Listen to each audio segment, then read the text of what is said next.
नमस्कार, बहुत बहुत स्वागत है आप सभी का डीडी न्यूज के इस खास कार्यक्रम इस वक्त में। मैं हूं निखिल सिंह और इस वक्त में आज बात करेंगे मिडिल ईस्ट संकट के बीच प्रधानमंत्री मोदी की ईंधन बचत और आत्मनिर्भरता की अपील पर विपक्ष को क्या है दिक्कत। पंडित नेहरू से लेकर इंदिरा गांधी और डॉक्टर मनमोहन सिंह पहले भी कर चुके हैं इस तरह की अपीलें, तो क्या इस पर कांग्रेस अपना रही है दोहरा रवैया? विस्तार से करेंगे इस पर चर्चा। पंजाब विजिलेंस ब्यूरो मुख्यालय पर सीबीआई की रेड से सियासी हलचल तेज है, विपक्ष हमलावर है। सवाल उठ रहे हैं कि आम आदमी पार्टी भ्रष्टाचार पर कार्रवाई करने के बजाय आखिर इस पर क्यों डाल रही है पर्दा, क्यों उतरी है बचाव में। तो बात केरलम की करेंगे, जहां सीएम चेहरे पर अभी तक बना हुआ है सस्पेंस। आखिर कांग्रेस क्यों नहीं ले पा रही है किसी चेहरे पर अंतिम फैसला? होंगे कई अहम सवाल और जवाब, लेकिन सबसे पहले इस वक्त की हेडलाइंस।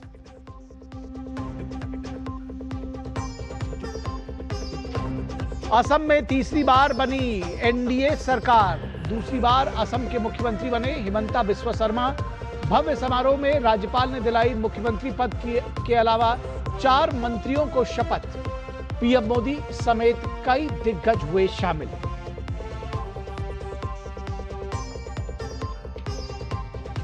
केरलम में सीएम चेहरे पर बना हुआ है सस्पेंस, कांग्रेस नहीं ले पा रही है अंतिम फैसला। मुख्यमंत्री की रेस में 3 नाम शामिल।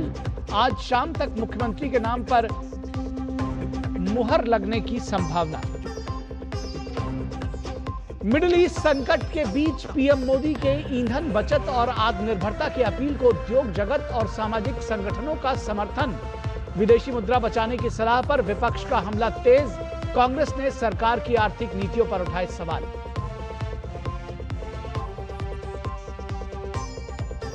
पंजाब विजिलेंस ब्यूरो मुख्यालय पर सीबीआई की रेड से सियासी हलचल तेज, रिश्वतखोरी मामले की जांच तेज। गिरफ्तारी के बाद भी संजीव अरोड़ा को मंत्रिमंडल से न हटाने पर विपक्ष के निशाने पर मान सरकार। पश्चिम बंगाल के मुख्यमंत्री शुभेंदु अधिकारी के पीए चंद्रनाथ रथ की हत्याकांड की सीबीआई करेगी जांच। 7 सदस्यीय टीम ने संभाला मोर्चा, एसआईटी को मिले अहम सबूत।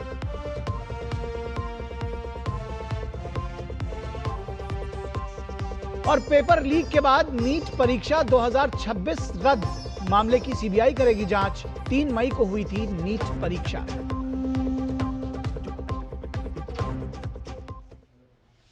तो सबसे पहले बात करेंगे प्रधानमंत्री की अपील की। संकट में बचत की अपील पर सियासी प्रपंच आखिर क्यों, यह सवाल पूछा जा रहा है।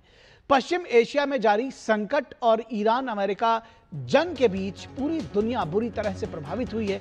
डीजल, पेट्रोल और गैस के सप्लाई चेन पर बढ़ते दबाव के बीच प्रधानमंत्री मोदी ने ईंधन बचत और वर्क फ्रॉम होम अपनाने की एक बार फिर अपील की है, ताकि देशों पर निर्भरता कम की जा सके। जानकार मानते हैं कि पश्चिम एशिया में जारी युद्ध का असर अब केवल कुछ सेक्टर्स पर ही सीमित नहीं रहा है। अब इस युद्ध का असर दुनिया की अर्थव्यवस्था पर भी साफ दिखाई देने लगा है। कच्चे तेल की कीमतों में लगातार बढ़ोतरी और ऊर्जा आपूर्ति को लेकर बढ़ती चिंता के बीच भारत सरकार भी अब पूरी तरह सतर्क हो गई है। प्रधानमंत्री नरेंद्र मोदी की अपील के साथ सरकार और उद्योग जगत दोनों युद्ध स्तर पर तैयारियों में जुटे नजर आ रहे हैं। प्रधानमंत्री मोदी ने कहा है कि देशभक्ति सिर्फ जान देना नहीं है, बल्कि मुश्किल वक्त में जिम्मेदारी से जीना भी देशभक्ति है। जाहिर है, राष्ट्रीय संकट के बीच ये हमारी मौलिक जिम्मेदारी भी है कि देश में कुछ अनुशासित जीवन में लाया जाए और सोना खरीदने की मची होड़ को कम किया जाए। जानकारों का मानना है कि पश्चिम एशिया का युद्ध लंबा खिंच सकता है, इसलिए पहले से तैयारी जरूरी है। सरकार अब उद्योग जगत और अन्य संबंधित पक्षों के साथ बैठकें कर संभावित कदमों पर चर्चा कर सकती है, जिसमें देश पर आर्थिक दबाव कम किया जा सके। सरकार का दावा है कि 70 दिनों से ज्यादा ईरान अमेरिका इजराइल जंग के बावजूद घरेलू उपभोक्ताओं को कभी गैस या पेट्रोल की कमी नहीं होने दी गई। लेकिन विपक्ष पीएम मोदी की अपील को मिसमैनेजमेंट कहते कहते नहीं थक रहा है। राहुल गांधी ने कहा कि अब लोगों को कहा जा रहा है कि सोना मत खरीदिए, विदेश यात्रा टाल दीजिए, पेट्रोल कम इस्तेमाल कीजिए, खाना पकाने के तेल और उर्वरकों की खपत घटाइए, मेट्रो का इस्तेमाल कीजिए और वर्क फ्रॉम होम अपनाइए।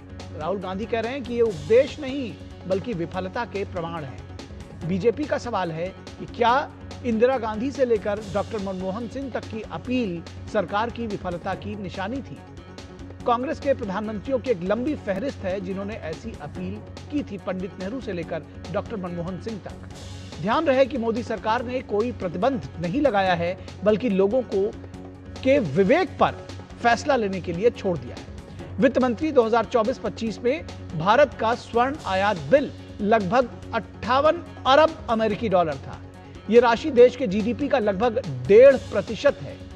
भारत का कुल आयात लगभग 915 अरब डॉलर के आसपास है, जिसमें सोने की हिस्सेदारी करीब 5% है।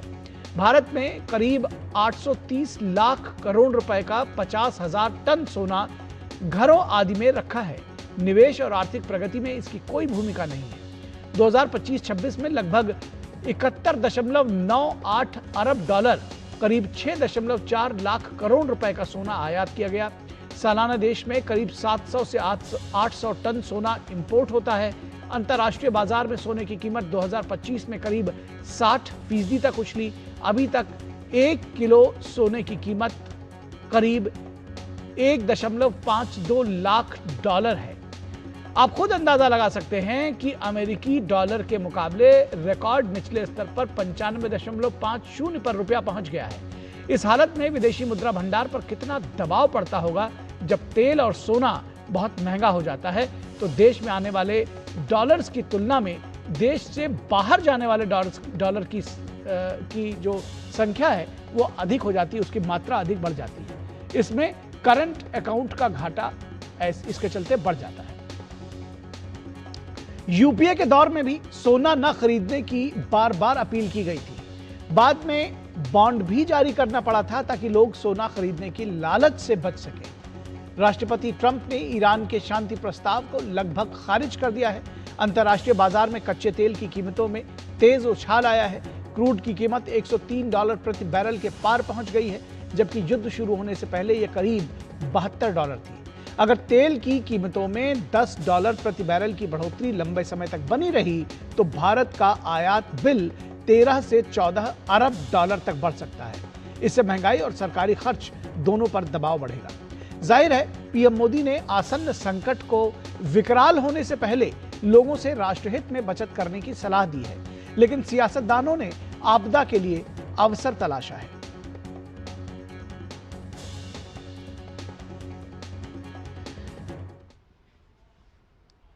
तो सियासतदानों ने आपदा में अवसर तलाशा है क्योंकि कांग्रेस लगातार इस पर सवाल उठा रही है और ये बात बार बार कही जा रही है कि पंडित नेहरू से लेकर के और डॉक्टर मनमोहन सिंह तक प्रधानमंत्रियों ने इस तरह की अपील पहले भी की थी। प्रधानमंत्री ने क्या कुछ अपील की? प्रधानमंत्री ने देशवासियों से कुछ अहम अपील की, आइए सुनते हैं। अन्य बड़े संकट से गुजरा है सरकार की अपील, और उस अपील पर हर नागरिक ने ऐसे ही अपना दायित्व निभाया है। आज भी जरूरत है कि हम सब मिलकर अपना दायित्व निभाएं। देश के संसाधनों पर पड़ने वाले बोझ को कम करें। आप भी जानते हैं कि भारत कितने ही उत्पादों को मंगाने के लिए लाखों करोड़ रुपए की विदेशी मुद्रा खर्च करता है। इसी समय विदेश से आने वाले उत्पादों की कीमतें भी आसमान छू रही है और सप्लाई चेन भी पूरी तरह तहस नहस हो चुकी है। और इसलिए देश पर यह दोहरा संकट है। जैसे बूंद बूंद से घड़ा भरता है, वैसे ही हमें हर छोटे बड़े प्रयास से ऐसे उत्पादों का उपयोग कम करना है जो विदेश से आते हैं, और ऐसे व्यक्तिगत कामों से भी बचना है जिसमें विदेशी मुद्रा खर्च होती है। और अब आपको सुनवा रहे हैं, इससे पहले डॉक्टर मनमोहन सिंह सरकार भी जनता से कुछ इसी तरह की अपील किया करती थी। आइए आपको दिखाते हैं। There has been a deterioration mainly on account of huge imports of gold, higher costs of crude oil imports, and recently of coal. On the export side, weak demand in our major markets has kept our exports from growing. Exports have been further hit by a collapse in iron ore exports. और कांग्रेस नेता पवन खेड़ा का कहना है कि PM Modi जब भी मुंह खोलते हैं कुछ ना कुछ मांगते हैं। चुनाव से पहले वोट मांग रहे थे, अब त्याग की अपील कर रहे हैं। तो इस तरह की जो जिसको कहते हैं एक बड़े निचले स्तर की भाषा शैली के साथ में कांग्रेस इस पूरे मुद्दे पर हमलावर है। आप आह्वान करते, देश एक होकर आप सबको साथ लेकर चलते, विपक्ष को साथ लेकर चलते, हम साथ खड़े थे आपके। लेकिन नहीं, आप जब मुंह खोलते हैं देश से कुछ मांगते हैं। चुनाव से पहले वोट और चुनाव के बाद त्याग, सारा त्याग देश करेगा। प्रधानमंत्री जी, आप क्या करेंगे? और सूचना और प्रसारण मंत्री अश्विनी वैष्णव ने भी इस तरह की अपील लोगों से की है। क्या कुछ कहा उन्होंने, आइए आपको सुनाते हैं। Honorable Prime Minister Shri Narendra Modi ji yesterday gave a very clarion call to the entire country.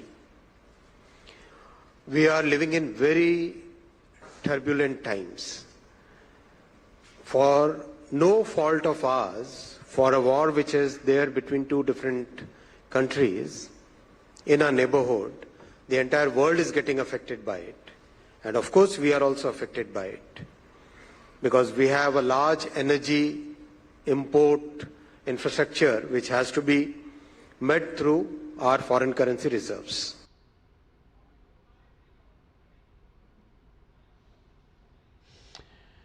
और इस खबर पर हम अपने मेहमानों से आपका तारुफ करें उससे पहले हम इसका थोड़ा सा विस्तार इसलिए भी देना चाहते हैं कि ताकि आप इस खबर को समझ सकें। दरअसल जिस तरह से मिडिल ईस्ट का संकट छाया हुआ है, जाहिर तौर पर आप लोग इस चीज़ को समझ रहे होंगे कि हार्मुज स्ट्रेट पर किस तरह से संकट है, जहाज़ आ नहीं पा रहे हैं, इसलिए जो क्रूड ऑयल है वो आ नहीं रहा है। तेल का संकट पूरी दुनिया में है। जो $72 प्रति बैरल इस युद्ध के शुरू होने से पहले था, स्थिति तेल की कीमतों की वो 100 को पार कर चुकी है, 103 पे प्रेजेंट चल रहा है। लेकिन अब यहां पर प्रधानमंत्री ने समय रहते ये एक अपील की है कि देश के लोग इन चीजों पर मदद करें। और देशभक्ति सिर्फ जान देना ही नहीं है, बल्कि अगर मितव्ययिता जैसे अगर कोई कार्यक्रम है तो उसमें देश के लोगों को आगे आना चाहिए। पेट्रोल डीजल की बात वो बचाने की बात कर रहे थे, लेकिन कांग्रेस इस पूरे मुद्दे पर हमलावर है। उसका कहना है ये पार्टी की, दरअसल सरकार की विफलता है। किस तरह से है वो ये खुद बताएंगे, लेकिन इस पूरे मुद्दे पर बातचीत करने के लिए हमारे साथ खास मेहमान जुड़े हुए हैं, उनसे आपका परिचय करा दें। हमारे साथ अनिला सिंह जो कि प्रवक्ता हैं बीजेपी की जुड़ी हुई। अनिला सिंह जी, बहुत स्वागत है आपका। हमारे साथ संजीव कौशिक जो कि पॉलिटिकल एनालिस्ट हैं और कांग्रेस के विचारों के समर्थक माने जाते हैं, तो कांग्रेस का पक्ष रखेंगे। संजीव जी, बहुत स्वागत है आपका। और विनोद मिश्रा हमारे कंसल्टिंग एडिटर हमारे साथ जुड़े हुए हैं, बहुत स्वागत है विनोद जी आपका। विनोद जी, किस तरह से, क्योंकि ये एक अपील की थी प्रधानमंत्री ने, इसके पहले भी कई सारी अपील की, और इसी विषय पर अगर हम बात करें, हमने अपने उसमें दिखाया भी कि पंडित नेहरू से लेकर के इंदिरा गांधी तक, लाल बहादुर शास्त्री ने खाद्यान्न छोड़ने की, एक टाइम भोजन छोड़ने की बात की थी, और एक लंबी फहरिस्त है कि तमाम प्रधानमंत्रियों ने समय समय पर इस तरह की अपील देशवासियों से की है। डॉक्टर मनमोहन सिंह ने भी की थी लास्ट तक। अब अगर प्रधानमंत्री ने इस बात की अपील की है तो हंगामा क्यों है बरपा? निखिल, कहते हैं ना, prevention is better than cure. तो ये बात सिर्फ मैं नहीं, पूरे देश के लोग जानते हैं कि जब आप किसी चीज़ के लिए प्रिवेंशन करते हैं, किसी चला की बात कर, प्राइम मिनिस्टर मोदी ने लगभग यही कहा है। अगर आज आप देश में जिस तरह के रिएक्शन देख रहे हैं, पॉलिटिकल पार्टीज़ का जो आप देख रहे हैं, आपदा में अवसर देख रहे हैं, सियासी अवसर ढूंढने की कोशिश करते हैं, तो सवाल क्या है कि हमारा कोई सिटीजनशिप का जो हम हैं उसमें सिर्फ फंडामेंटल राइट ही है या फंडामेंटल ड्यूटीज़ भी है हमारा? हमारी भी जिम्मेदारी उतनी ही बनती है कि हम सिर्फ शिकायत ही करेंगे कि यहाँ पेट्रोल पंप ड्राई आउट हो गया, गैस से जो है लोगों को मिल नहीं रहा है, सिर्फ अगर हम शिकायत करते हैं और अपनी जो ड्यूटी है एक सिटीजन के नाते, हमारी जो फंडामेंटल ड्यूटीज है उसको अगर हम पूरा नहीं करते हैं, तो मुझे नहीं लगता कि शिकायत करने का हमें कुछ बहुत बड़ा कोई फंडामेंटल राइट बन जाता है। प्राइम मिनिस्टर मोदी ने तो सिर्फ एक संयम करने की बात कही है, जो आप अपनी रिपोर्ट में बता रहे थे कि अगर आप देखिए कि देश का फॉरेन एक्सचेंज जो फॉरेक्स है उसका मैक्सिमम पार्ट अगर आज की तारीख में तेल और सोने पे जा रहा है, तो आप सोच सकते हैं कि आपके आने वाले समय में आपके फॉरेन एक्सचेंज पे कितना दबाव पड़ता है। आपका जो करंट डेफिसिट पे उसका करंट अकाउंट है उसके डेफिसिट कितना लगातार बढ़ता जा रहा है। तो इस स्थिति में अभी एक प्रिवेंशन की जरूरत है, क्योंकि जो आप अभी बता रहे थे अपने एडिटोरियल में कि हॉर्मुज स्ट्रेट का संकट खत्म नहीं हुआ है और कब खत्म होगा इसकी कोई संभावना नहीं है। अभी अपनी रिपोर्ट में आपने बताया कि प्रेसिडेंट ट्रंप ने एक तरह से खारिज ही कर दिया है उसके सारे सीज़फायर के प्रपोजल का। तो ऐसी स्थिति में हमें एज ए नेशन और एज ए सिटीजन क्या हमारी जिम्मेदारी है, क्या हमारी भूमिका हो सकती है एक राष्ट्र हित में, इसकी एक संकल्प की बात है। इस संकल्प लेके प्राइम मिनिस्टर मोदी ने बेटी बचाओ बेटी पढ़ाओ की बात कही, लाखों लोग करोड़ों लोग देश के लोग इसमें जुट गए। प्राइम मिनिस्टर मोदी ने स्वच्छता की बात की, प्राइम मिनिस्टर मोदी ने जब कभी बात की गैस सब्सिडी छोड़ने की बात की, दर्जनों ऐसे अपील उन्होंने किया है और इस देश ने उसको एक तरह से रिस्पोकेट किया है। मुझे लगता है देश के लोगों को कोई दिक्कत नहीं है, पॉलिटिकल पार्टीज को दिक्कत हो रही है, ये बात सामने में दिख रही है। जी बिल्कुल। संजीव कौशिक जी, इस पर जाहिर तौर पर जवाब इसलिए देना होगा क्योंकि प्रधानमंत्री ने इसके पहले भी तमाम क्लैरियन कॉल्स जिसको कहते हैं कि उन्होंने अपील की है और उस पर लोगों का बड़ा अच्छा रिस्पॉन्ड रहा है। प्रधानमंत्री की काफ़ी लोकप्रियता है इस देश में। आप भले ही विरोध में हो लेकिन इस बात को आप मानेंगे, चाहे वो स्वच्छता अभियान से जुड़ी बात रही हो, गैस सब्सिडी छोड़ने की बात हो, 1 करोड़ लोगों ने गैस सब्सिडी छोड़ी जिसकी वजह से उज्ज्वला योजना बाद में शुरू की गई। ये सारी चीज़ें मतलब रिकॉर्ड्स में है। उसके बाद अगर वो एक इस तरह की अपील कर रहे हो, एक ऐसी अपील जो पहले आपके ही शासित प्रधानमंत्री वो पंडित नेहरू से लेकर इंदिरा गांधी, लाल बहादुर शास्त्री, डॉक्टर मनमोहन सिंह, एक लंबी फहरिस्त है, सब लोग पहले कर चुके हैं, तो फिर इसमें क्या दिक्कत है? देखिए, देश की जनता का भरम अब धीरे धीरे टूट रहा है। सरकार ने यह बताया कि जनता को क्या करना चाहिए, लेकिन सरकार ने यह नहीं बताया कि सरकार को क्या करना चाहिए। देश के प्रधानमंत्री ने जो बातें कही, हमें कहने में कोई गुरेज नहीं है कि अपील करना चाहिए इस संकट की घड़ी में, लेकिन पूर्ववर्ती सरकारों ने क्या किया?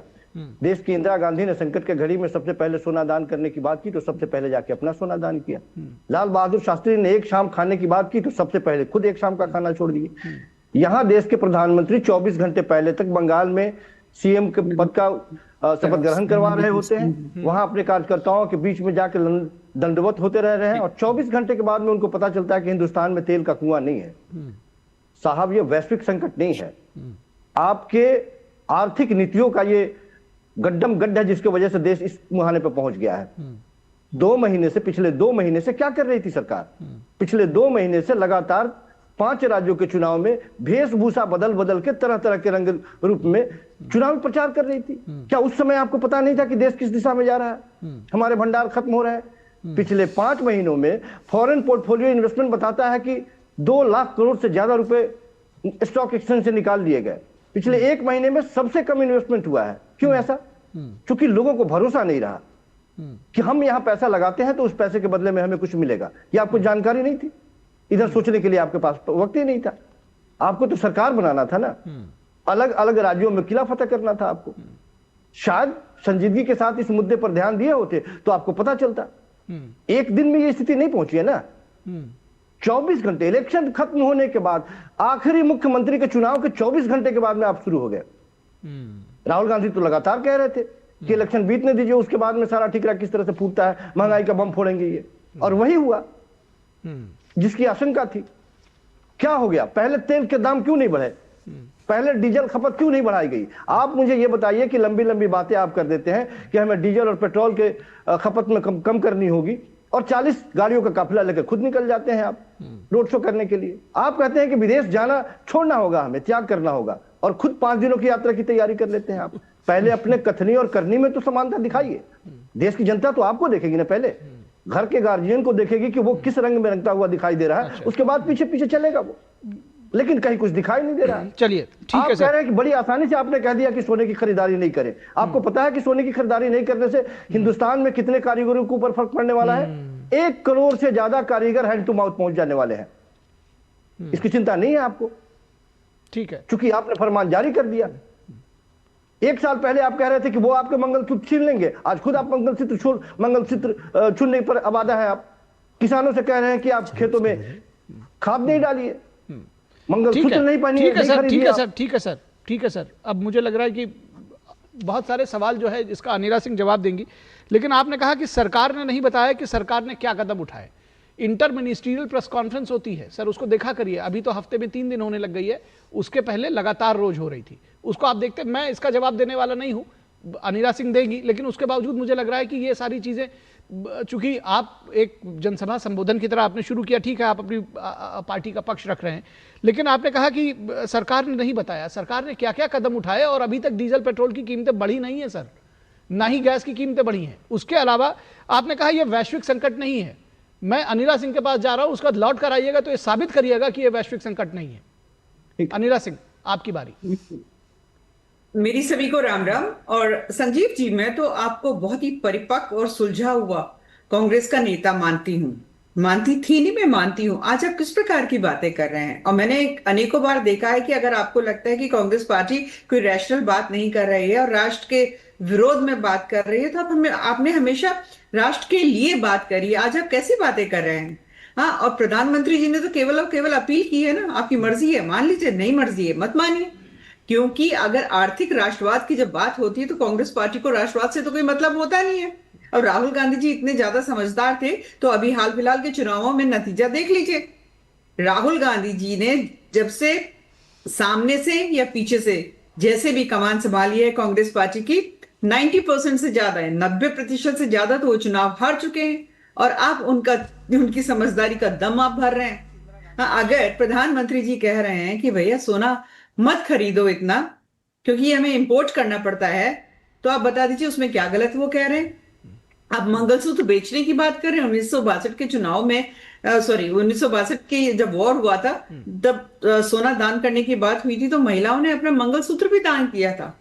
हम वो भारतीय नारी हैं, हम जानते हैं कि राष्ट्र के लिए हमें क्या करना है क्या नहीं करना है। इस कांग्रेस से हम दरअसल ये समझना चाह रहे हैं आपसे कि ये इस तरह की बातें कर क्यों रहे हैं कांग्रेस वाले? क्या मतलब उनके पास कोई इशू नहीं है या क्या क्या वजह क्या है?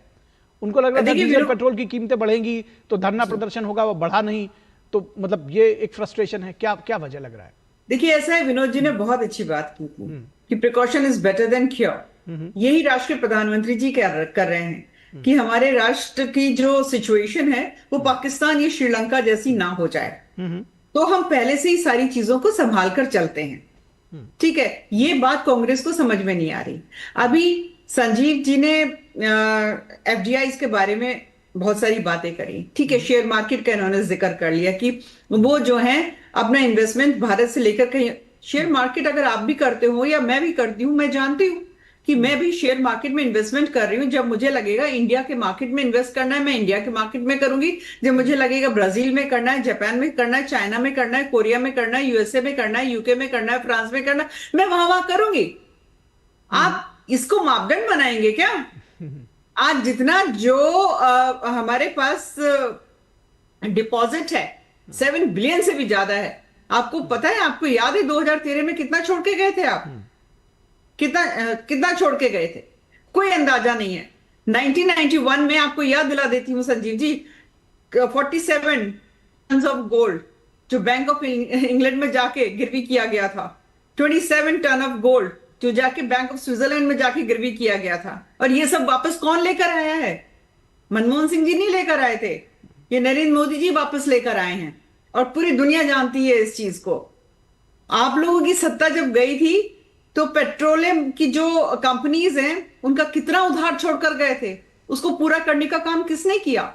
नरेंद्र मोदी जी की सरकार ने किया। खैर, मैं इन सब चीजों में नहीं जाना चाहती हूं। मैं केवल और केवल यही अपील कर सकती हूं एक नागरिक होने के नाते, कि पूरा विश्व आज जो युद्ध की विभीषिका में जल रहा है, जो सो कॉल्ड डेवलप्ड कंट्रीज हैं, चाहे वो नंबर 1, नंबर 2, नंबर 3 पे आते हैं, हम तो चौथे नंबर पे आते हैं, सबने यही अपील करी है भारत अनोखा नहीं है।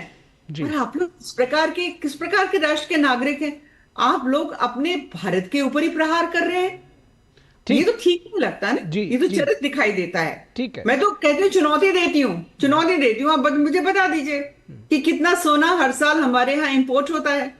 हाँ, कितना जो हम लोग सब्सिडी दे देते हैं जो केमिकल फर्टिलाइजर है, क्योंकि केमिकल फर्टिलाइजर की जो इंडस्ट्रीज थी सिस्टमैटिकली इन लोगों ने पूरे भारत में बंद कर दी थी, क्योंकि इनका कमीशन चलता था बाहर से इंपोर्ट करने में। अब वो धीरे धीरे रिवाइव हो रही है, मेरे उत्तर प्रदेश में भी रिवाइव हो रही है।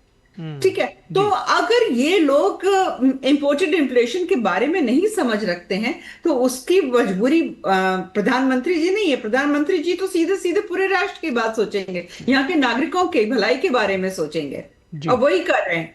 अगर हॉर्मुज का रास्ता आज बंद है, तकलीफ है, क्योंकि ये हमारे पास तो क्रूड ऑयल सारा इंपोर्ट ही होता है ना। ठीक, हमारे यहाँ तो पैदा नहीं हो रहा है। ठीक है विनोद जी, इस तरह की जो सियासत है इसके पीछे का मैं एजेंडा समझना चाहता हूं, क्योंकि ये बात ऑब्वियस है कि प्रधानमंत्री की जो एक कॉल है वो कोई ऐसा सरकारी आदेश नहीं जारी हुआ है, लेकिन एक अपील की गई है, और उस अपील पर इस तरह का रिएक्शन क्यों है? निखिल, मुझे तो लग रहा था अभी तक कौशिक जी तो पढ़े लिखे आदमी हैं और कुछ संजीदगी तरीके से बात भी रखते हैं। इन्होंने तो सिर्फ पवन खेड़ा का सिर्फ ट्वीट पढ़ा है इन दिनों में, उसके आगे पीछे पढ़ा ही नहीं है। ये देश या दुनिया 70 दिन से जो अभी आप ईरान, अमेरिका और इजराइल के युद्ध के बीच में फंसा पड़ा है, पूरी दुनिया की आप तबाही देख रहे हैं। एक बार डेटा देख लीजिए अपने आसपास की दुनिया का कि पेट्रोल के दाम कितने बढ़े हैं। खुद अमेरिका में और जर्मनी में, जापान में, पाकिस्तान और श्रीलंका की तो बात आप छोड़ दीजिए। तो फिर कम से कम भारत की स्थिति को तो देख के आप ये कह सकते हैं कि सरकार ने किस तरह से इसको संभाला है। ये भी आप इस चीज़ को देख लीजिए, कभी अखबार भी पढ़ लीजिए कि 7 कंट्री से आपका ऑयल इंपोर्ट का था, आज की तारीख में 41 कंट्री से, 41 कंट्री से भारत का जो है अपना ऑयल का इंपोर्ट का उसने अलग अलग अपने वे आउट खोला है। गैस का अभी तक नहीं है। 90% आपके गैस जो है हॉर्मुज स्ट्रेट से ही गैस का वो चेन, सप्लाई चेन है। तो भारत ने अपने 80-90 दिन का आज की तारीख में, ये भी पीएम मोदी और नरेंद्र मोदी सरकार की आप इस बात के लिए सलामी दे सकते हैं कि 80 दिन के पास में आपके पास में रिफाइनरी का स्टॉक है। और आज भी पेट्रोलियम मिनिस्टर कह रहे थे कि भाई उतना स्टॉक तो आज भी है, लेकिन सवाल ये है कि ये जिस तरह की विभीषिका है और दुनिया में जिस तरह से इम्पैक्ट हो रहा है, तो इसमें अगर आपका रुपया लगातार कमजोर होते जाएगा और जिस स्थिति में आपको रोज ऑयल के लिए और सोना के लिए आपको पेमेंट करने पड़ते हैं, आपको ड्यूटी देने पड़ते हैं, तो इसका सीधा असर आपके करंट अकाउंट पे पड़ रहा है, वो डिफिसिट बढ़ रहा है। थोड़ा इकोनॉमिक्स की बात भी समझ लीजिए, चिदम्बरम साहब जो कह रहे थे।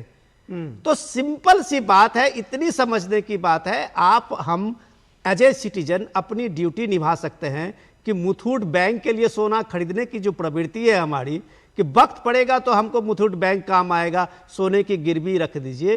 तो इस देश में अगर 800-900 लाख करोड़ रुपए का सोना जो लोगों के घरों में है और हर दिन सोना की कीमत जो इतनी तेजी से उछाल रहा है, कुछ दिन तो रुक जाइए। ये ऐसी अपील अगर की जाती है प्राइम मिनिस्टर से, तो इस बात को लोग को तारीफ करनी चाहिए। इस बात के बदले आप उसको सीधे इकोनॉमी से कहां से जोड़ रहे हैं। इसका मतलब है कि आप सरकार के इन प्रयासों को झुठला रहे हैं। ठीक है सर, मैं संजीव कौशिक जी से इसका जवाब लूंगा। संजीव कौशिक जी, आपको इसका जवाब देना होगा। ये भी बताइएगा कि ये आपने कहा था कि ये आर्थिक संकट जो है ये वैश्विक नहीं है, लेकिन इस पर आऊं इससे पहले मुझे कहा जा रहा है कि मैं एक ब्रेक के लिए जाऊंगा, तो आप सब हमारे साथ बने रहिए, दर्शकों आप भी बने रहिए। ब्रेक के बाद ये चर्चा जारी रहेगी।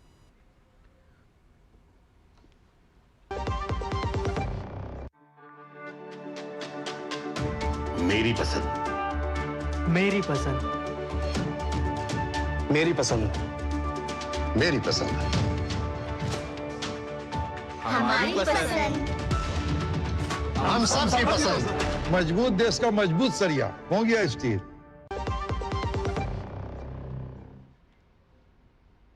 स्वागत है आपका ब्रेक के बाद। संजीव कौशिक जी, मैं थोड़ा दुनिया में पेट्रोल की कीमतें रुपए में आपको बताना चाहता हूं, अपने दर्शकों को भी बताना चाहता हूं। हांगकांग में 280, आइसलैंड में 230, नीदरलैंड में 220, सिंगापुर में 210, यूनाइटेड किंगडम में 190, जर्मनी में 185, फ्रांस में 180, लंबी फहरिस्त है। टाइम वेस्ट होगा। ये संकट वैश्विक नहीं है, फिर भी आप कह रहे हैं। ये अचानक ब्रह्म ज्ञान इलेक्शन के बाद में पता चला है या पहले से पता चला है? नहीं, ये तो ठीक है, उस पर सवाल आप पूछ सकते हैं। आपने जो शुरुआती इसमें इंट्रोडक्टरी भाषण दिया उसमें कहा ये वैश्विक संकट नहीं है, सरकार की अपनी करनी का फल है, तो ऐसे कैसे कह सकते हैं सर? गीत गाया वो विनोद जी भी गीत गाएंगे और नीला जी निश्चित तौर पे भारतीय जनता पार्टी का पक्ष रख रहे हैं, प्रवक्ता है तो वो रखेंगे। अरे मैं तो सवाल पूछ रहा हूँ आपसे, आप इसका मतलब सुनिए सर, सुनिए, आपने मेरे ऊपर प्रश्न उठा लिया इसलिए मैं कह रहा हूँ। नहीं, आप सुन तो लीजिए, एक सेंटेंस सुन लीजिए सर, थोड़ा सा धैर्य रखिए। आपने कोई चीज ऐसी कही जो लगता है कि ऑन फेस ऑफ रिकॉर्ड सही नहीं है, तो क्या एज एन एंकर मैं आपसे सवाल ना पूछूं? आपको एक खुला मंच दे दूं कि ये आप एक जनसभा को संबोधित करेंगे। सर आपने कहा ये आर्थिक संकट नहीं है, ये दुनिया का आर्थिक संकट नहीं है, मैंने आपको एक लिस्ट दे दी, अब आप उसको साबित करिए। ठीक है, मैंने कहा कि क्यों नहीं पूछेंगे आप? निश्चित तौर पे आप पूछने के लिए बैठे हैं और हम जवाब देने के लिए आए हैं, हम अपने समझ से। हम तो सिर्फ ये कह रहे हैं कि अनिला जी भी बता दें कि जिस समय भारतीय जनता पार्टी को सत्ता मिली थी उस समय देश पे कितना कर्ज था और आज के वक्त में कितना कर्ज है। हम तो ये भी पूछेंगे कि विनोद जी हमको ये बता दें कि ये ब्रह्म ज्ञान इलेक्शन के बाद मुख्यमंत्री के शपथ के बाद में ही पता चला या पहले? सारी खींच आपका इलेक्शन पे ही क्यों है कौशिक जी? इसलिए हार गए। अगर आप जीते होते तो शायद आपकी ये खींच नहीं होती। अब बार बार इलेक्शन कर रहे हैं। ये राष्ट्र का इलेक्शन जो है एक उत्सव होता है, आप उस उत्सव के बदले में रो रहे हैं।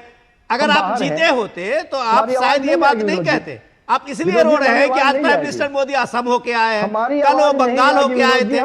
देखिए ये चीजें से ना बू आ रही है आपकी जलन की। चलिए उनको बोलने तो दीजिए सर। ठीक है, मैं सिर्फ ये कह रहा हूं कि एक सरकार जब स्टेट वर्सेस केंद्र होने लगे और सत्ता जीतने की सबसे बड़ी हवस यदि किसी भी सरकार में घुस जाए तो वो सारी चीजों को दरकिनार करके सारी शक्तियां वहां पे नहीं कर। ये फिर आप ऐसी बात कर रहे हैं, आप ऐसी बात करेंगे कि मुझे इंटरप्ट करना पड़ेगा। सत्ता जीतने की हवस क्या होता है भाई? चुनाव लड़ रहे हैं, कौन हारने के लिए लड़ना चाहता है? ये कौन सी बात कर रहे हैं सर? मैं वही तो कह रहा हूं कि ये सारी चीजें आपको अभी याद आ रही हैं। यही बात तो लगातार विपक्ष के नेता कह रहे थे कि इलेक्शन बीत जाने दीजिए, इनको सारी बातें याद आएगी। इस बीते 2 महीने के बीच में यदि शायद आपने सुधि ली होती, देश की सुधि ली होती, तो इस स्थिति में हम नहीं खड़े होते, इससे बेहतर स्थिति में होते। अच्छा ठीक है, चलिए पहले शायद किए होते। ये आह्वान जो आज आप कर रहे हैं, ये आह्वान 2 महीने पहले किए होते तो शायद बेहतर कंडीशन में हम होते। तो क्यों नहीं किया आपने? आपका ध्येय क्या था, उद्देश्य क्या था? आप केवल और केवल एक चुनाव की वजह से हिंदुस्तान की जनता को इस तरह से धोखे में रख रहे थे, झोंक रहे थे आप। आपको उस समय जवाब ले ले सर, अनिला सिंह जी से इसका जवाब ले लेते हैं। लेकिन एक बात और भी है, मैं ये कह रहा हूं कि 2 महीने पहले करते तो क्या आप मान जाते? सच बताइएगा। मतलब आप नहीं, तब भी आप यही बात कहते, मुझे ऐसा लगता है। अनिला सिंह जवाब देंगी। आपको क्या लगता है? नहीं, ये बार-बार संजीव कौशिक जी ब्रह्म ज्ञान की बात कर रहे हैं। ठीक है ना, इनको पता नहीं अर्थव्यवस्था के बारे में या इकोनॉमी के बारे में कितनी समझ है, कितनी नहीं समझ है, मुझे नहीं मालूम है। मैं खैर उसके ऊपर कोई टीका टिप्पणी भी नहीं करना चाहती हूँ, पर मैं इतना बताना चाहती हूँ कि अभी कह रहे हैं ना कितना खर्चा छोड़ के गए थे, क्या किया था। सबसे पहली बात तो आपको पता होना चाहिए कि दुनिया की सबसे बड़ी इकोनॉमी जो यूएसए की है, उसके बारे में भी आप मालूम कर लीजिए। ठीक है, दूसरी बात यह है कि जब आप लोग छोड़कर गए थे तो हम 13 पायदान में हम 13वें नंबर पे थे इकोनॉमी में, आज हम 4थे नंबर पे हैं। क्या भारत ब्लैक लिस्टेड है आईएमएफ में या फिर ग्रे लिस्टेड है? बिल्कुल भी नहीं है। इसका मतलब बिल्कुल सही डायरेक्शन में हम जा रहे हैं। ठीक है, चिदम्बरम जी की जो शब्दें याद करिए 2013 में कि सोने के ऊपर कितना ज्यादा टैक्सेशन, कितनी ज्यादा ड्यूटी लगा दी गई थी ना, याद करके रखिए। और आप कह रहे पहले 2 महीने पहले क्यों नहीं किया था? मैं ये कहती हूँ कि मैं तो धन्यवाद देती हूँ हमारे राष्ट्रीय प्रधानमंत्री जी का। अगर 2.5 महीने से और अभी भी आज की तारीख में भी राहत मिली हुई है मेरे भारत के नागरिकों को, तो कांग्रेस को क्या परेशानी हो रही है इसमें? भाई हमेशा आप लोग परेशान करने के लिए बैठे रहते हैं। दूसरी संजीव जी, मैं आपके बीच में नहीं बोल रही थी, आपके बीच में नहीं बोल रही थी। मुझे मालूम है सच कड़वा होता है, चुप होकर बैठिए। मैं और आप कैवलकेड के बारे में बात कर रहे थे। यहाँ तो बेटी को, बहन को, दामाद को पूरा कैवलकेड थमा कर दे दिया था। आप राष्ट्र के जो प्रधानमंत्री जी हैं, जो जा रहे हैं विदेश यात्रा पे, आप उसकी तुलना क्या एक आम नागरिक से कर रहे हैं?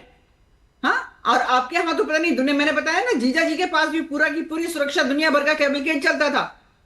जाओ उसमें, क्या कहा? मैं उसमें जाना नहीं चाह रही थी, पर जो आपने नहीं, अब आप चुप होकर बैठिए और सुनिए मेरी बात। किस प्रकार से 1985-87 में याद करिए, चाइना और भारत, हमारी जीडीपी ऑलमोस्ट सेम थी, पर कैपिटल जीडीपी भी ऑलमोस्ट सेम थी। ये आप लोगों की एक नंबर की दुष्ट, फेल, बेकार पॉलिसीज है। यदि आप बात नहीं समझ पा रही हैं, मैं जो कहने का प्रयास कर रहा हूं, इससे पहले भी प्रधानमंत्री ने, इससे पहले भी इंदिरा गांधी ने यदि सोना दान करने की बात की थी, सबसे पहले अपना सोना दिया था। आप इस बात को नहीं समझ रही हैं। ये इस तरह की बहस, इस तरह की बहस। नरेंद्र मोदी जी आ गए हैं और economic growth fastest growing economy है पूरे विश्व में। आप बात क्या कर रहे हैं?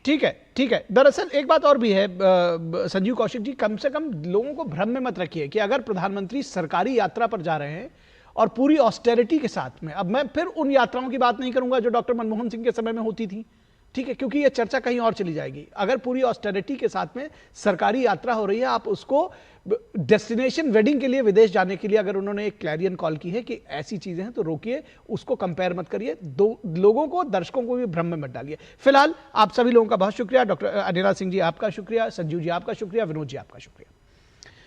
और यहां रुकेंगे एक छोटे से ब्रेक के लिए। ब्रेक के बाद जब वापस लौटेंगे तो चर्चा करेंगे कि आखिर केरल में क्या फंसा है पेच कि कांग्रेस मुख्यमंत्री पद का नाम, चेहरा जो है वो स्पष्ट नहीं कर पा रही है। ब्रेक के बाद।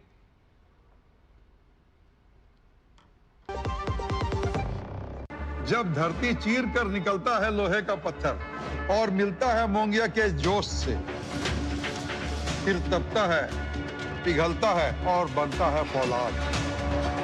अब होता है सरिया सारी खूबियों के साथ। मोंगिया स्टील, मजबूत देश का मजबूत सरिया। ब्रेक के बाद एक बार फिर आप सभी का स्वागत है और बात करेंगे केरल की, जहां सियासत दरअसल कई करवट ले रही है। करवट इसलिए ले रही है कि वहां पर कांग्रेस ने जीत हासिल की है। एक हफ्ता हो गया, अभी तक मुख्यमंत्री के चयन में आला कमान का रोड़ा लगा हुआ है। तो ये किस तरह का रोड़ा और कौन लोग हैं इस रेस में, आखिर क्या वजह है, इस पर बात करते हैं। केरल में कौन बनेगा मुख्यमंत्री? 8 दिन बीत जाने के बावजूद मुख्यमंत्री पद को लेकर कांग्रेस के भीतर सस्पेंस जारी है। विधानसभा चुनाव में बहुमत मिलने के बावजूद पार्टी अब तक मुख्यमंत्री के नाम पर अंतिम फैसला नहीं कर पाई है। कांग्रेस के 2 ऑब्जर्वर विधायकों से मीटिंग करने केरलम पहुंचे, लेकिन खाली हाथ दिल्ली लौट आए। आज दिल्ली में कांग्रेस हाईकमान की बड़ी बैठक होने जा रही है। अनुमान है कि इस बैठक के बाद सस्पेंस खत्म हो जाएगा। मीडिया की खबरों की माने तो बीडी सतीशन को लेकर मुस्लिम लीग सहित अन्य गठबंधन ज्यादा सक्रिय हैं, उनके नाम पर वो मुतमईन है। लेकिन कांग्रेस विधायकों की राय केसी वेणुगोपाल के पक्ष में है। केरल विधानसभा में यूडीएफ ने 10 साल के लंबे इंतजार के बाद सत्ता में वापसी की है। 140 सीटों वाली विधानसभा में कांग्रेस गठबंधन ने 102 सीटों पर कब्जा करके जो अरसे बाद इतनी बड़ी कामयाबी पाई है, लेकिन जीत का श्रेय सिर्फ आलाकमान को मिला है। जाहिर ये सिर्फ आलाकमान ही अपनी पसंद के मुख्यमंत्री का नाम तय कर सकते हैं, जैसा कि कांग्रेस का चलन है। एक कुर्सी के 3 बड़े नेताओं में वीडी सतीशन, केसी वेणुगोपाल और रमेश चेन्निथल्ला के बीच कांटे की टक्कर चल रही है। अब सिर्फ 2 नाम बचे हैं। समर्थक अपने अपने नेताओं की दावेदारी को मीडिया में मजबूत बता रहे हैं। कांग्रेस महासचिव केसी वेणुगोपाल इस रेस को पूरी क्षमता का इस्तेमाल कर रहे हैं, इसमें अपनी पूरी क्षमता का इस्तेमाल कर रहे हैं। दिल्ली की नजदीकी उन्हें इस लड़ाई को और मजबूत आधार भी दे रही है। जाहिर है उन्हें सबसे मजबूत दावेदार माना जा रहा है। कहा जा रहा है कि वे लगातार विधायकों से मिल रहे हैं और उनका समर्थन जुटा रहे हैं। कांग्रेस में गुटबाजी चरम पर है। देखना यह है कि आलाकमान किस नाम की पर्ची निकालकर सबको संतुष्ट कर पाते हैं। तो इस पूरी खबर पर बातचीत करें उससे पहले हम आपको बताएं कि प्रधानमंत्री ने केरल में सीएम के निर्णय में देरी को लेकर क्या कुछ कहा था। ये मैं देख रहा हूं, इनकी इकोसिस्टम तमिलनाडु में प्रक्रिया चल रही थी और इनकी इकोसिस्टम दिल्ली में बैठे बैठे देश को गुमराह करते थे कि देखो 4 तारीख को नतीजे आ गए, 5 हो गई, 6 हो गई, 7 हो गई, 8 हो गई, तमिलनाडु में सरकार नहीं बन रही है। अरे भाई, केरल में तो पूर्ण बहुमत है, वहां तो बना लो। ये इकोसिस्टम केरल के लिए चुप है, नेता नहीं तर्क पा रहे। 2.5 साल की फॉर्मूला करे कि 1-1 साल के 5 मुख्यमंत्री की फॉर्मूला करे, अभी तक उनको नतीजा हाथ नहीं लग रहा है। तो कांग्रेस नेता सनी जोसेफ का कहना है कि दिल्ली में आलाकमान से चर्चा के बाद निर्णय लिया जाएगा। The leadership from Delhi, Kharge ji as well Rahul ji have summoned some of us. We have gone to Delhi, and other leaders are also being consulted. Meanwhile, Rahul ji has been in Chennai, and also Kharge ji has gone to Bangalore. They have taken some more time for further consultation, and that is being done in the due process. और कांग्रेस नेता प्रमोद तिवारी का कहना है कि केरल में ऐसा CM तय होगा जो सभी को स्वीकार होगा। सब चाहते हैं कि जल्दी हो, हम भी चाहते हैं जल्दी हो, पार्टी भी चाहती है जल्दी हो, लेकिन केरल में हम ऐसा मुख्यमंत्री देना चाहते हैं जो सर्व स्वीकार्य हो। और इस पूरी खबर पर बातचीत करने के लिए हमारे साथ हमारे कंसल्टिंग एडिटर विनोद मिश्रा जुड़े हुए हैं। उनसे बातचीत करेंगे इस पूरे विषय पर। विनोद जी, एक तो ये भी समझने की ज़रूरत है कि क्या फॉर्मूला तय होगा, और ये जब बातें कहते हैं तो जो इसके पहले के तमाम सारे बयान, चाहे वो नवजोत सिद्धू की पत्नी का जो बयान आया था कि सूटकेस पहुंचाना पड़ता है, बहुत सारी चीज़ें, मैं कोई आरोप लगाने की बात नहीं कर रहा हूँ, लेकिन पब्लिक में एक परसेप्शन क्रिएट होता है कि आखिर क्या वजह है, क्या कोई मोलतोल चल रही है, या विधायकों का अलग अलग गुटों का ऐसा प्रेशर है जो कि कांग्रेस का चलन है, क्यों इतनी देर हो रही है? निखिल, विधायकों से तो राय लेने के लिए मुकुल वासनिक पहुंचे थे पिछले 4-5 दिन पहले, आपने देखा, लेकिन वो खाली हाथ आए थे। तो मतलब साफ था कि ये तय 10 जनपद को ही करना है और आला कमान ही तय करेंगे। अब आला कमान तय करेंगे, उसमें आला कमान ही बटे हुए हैं।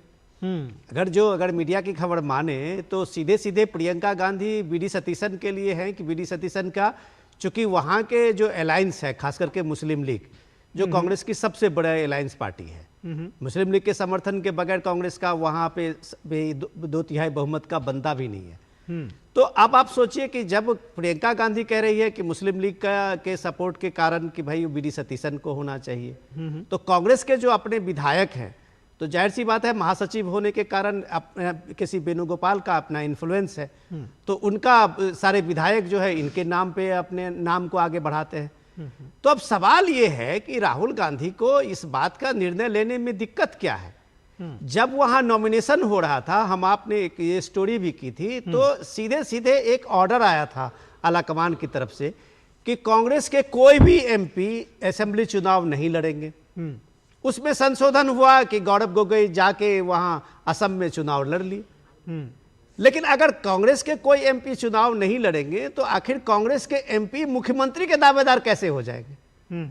ये सवाल जो है केरल के लोग इसको बार बार उठा रहे हैं कि अगर के वेणुगोपाल को चुनाव में इलेक्शन लड़ने के लिए भी इजाजत नहीं थी, जो और एमपी को इजाजत नहीं मिली थी, तो फिर बीडी सतीशन के बदले वो क्यों?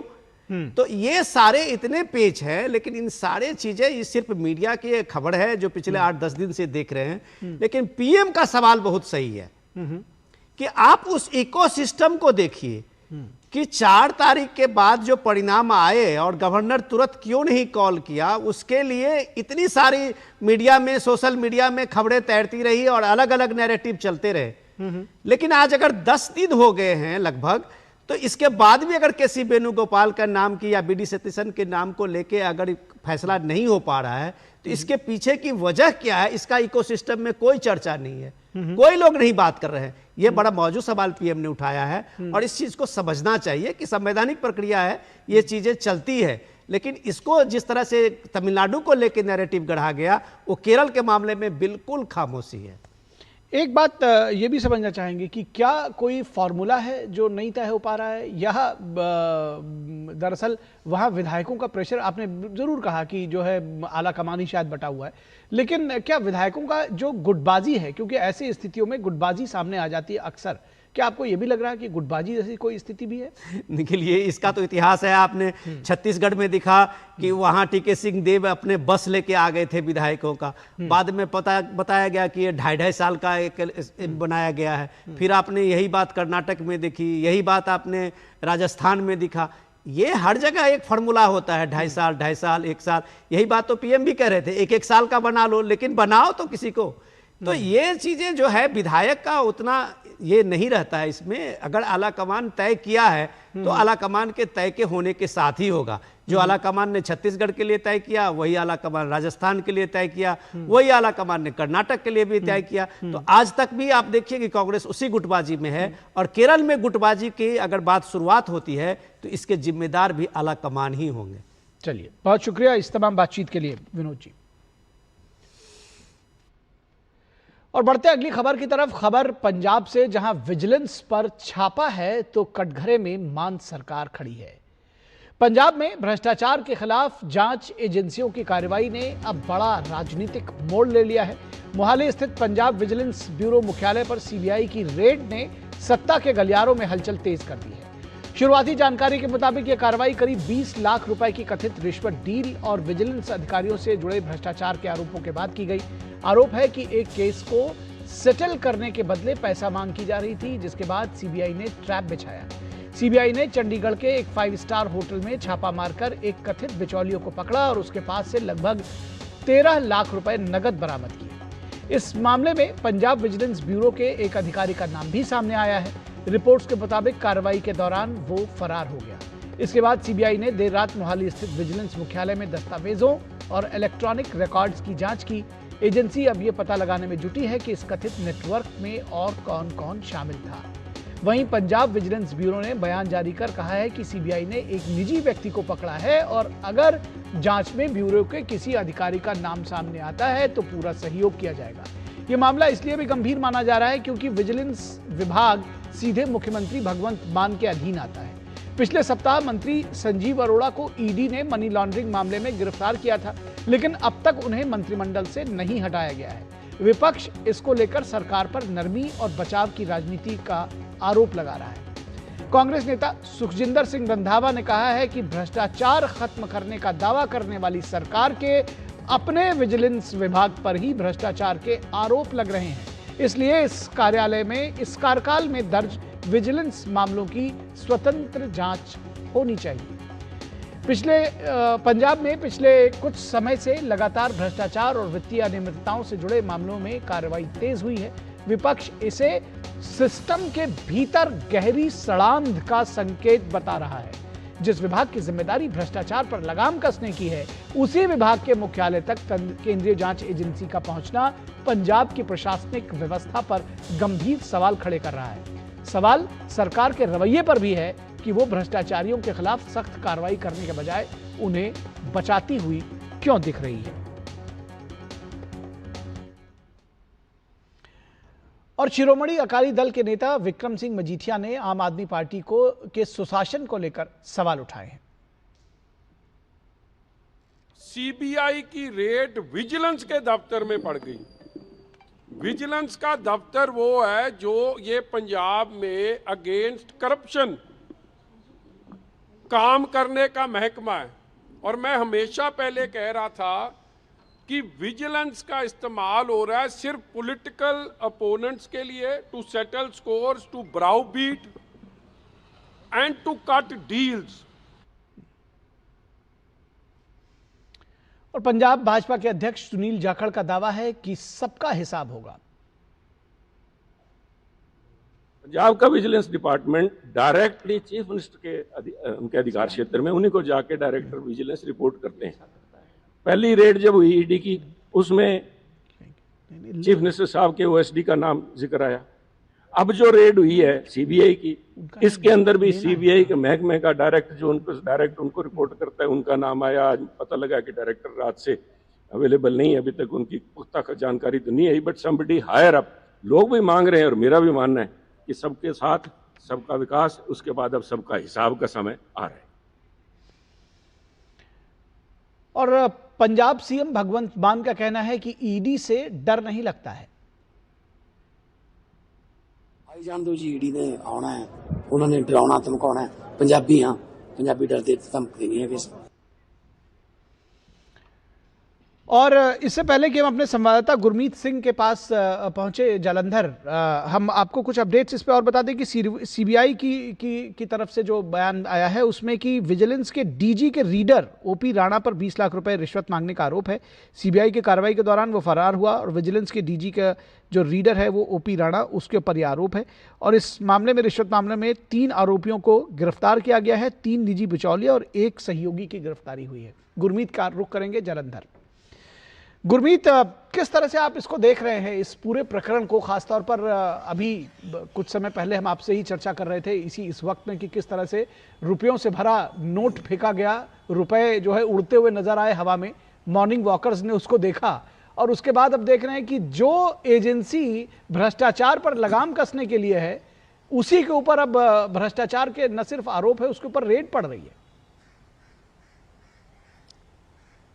निखिल, देखिए, जो विजिलेंस है पंजाब में वो सबसे सुप्रीम इंस्टीट्यूशन है कोई भी मामला जो भ्रष्टाचार से जुड़ा है उसकी इन्वेस्टिगेशन करने के लिए। और यहां पर पूरा जो है ये फिल्मी स्टाइल में जो रेड हुई है, जो सीबीआई का ट्रैप हुआ है, और उसमें पंजाब विजिलेंस ब्यूरो का जो एक इंस्पेक्टर लेवल का अधिकारी, जो लीडर है पंजाब विजिलेंस के चीफ का, पंजाब विजिलेंस के डीजी का, शरद सत्य चौहान का। सो यहां पर कई तरह के सवाल खड़े हो रहे हैं। और हुआ पूरा इस मामले में यह कि पंजाब के एक स्टेट टैक्स ऑफिशियल के द्वारा कंप्लेंट की गई थी सीबीआई को कि कुछ विजिलेंस के अधिकारियों द्वारा मिडिलमैन के जरिए उनसे रिश्वत मांगी जा रही है। अब इसके बाद सीबीआई की टीम द्वारा, जैसे कि एक एस्टेब्लिश प्रोसीजर है, उसके लिए एक प्रिलिमिनरी इंक्वायरी की जाती है। प्रिलिमिनरी इंक्वायरी में सीबीआई ने यह साफ कर दिया कि जो है इस मामले में सच्चाई है, जो आरोप लगाए जा रहे हैं शिकायतकर्ता द्वारा उसमें सच्चाई है। तो 11 तारीख का दिन तय किया गया था जो रिश्वत मांगी जा रही थी उसे देने के लिए। अब शुरुआत में ये जो शिकायतकर्ता है इससे 20 लाख रुपए की रिश्वत मांगी जा रही थी। नेगोशिएशन हुई तो ये रिश्वत 13 लाख रुपए तक पहुंच गई। 13 लाख रुपए और साथ में एक मोबाइल फोन जिसकी कीमत तकरीबन 1,80,000 रुपए है।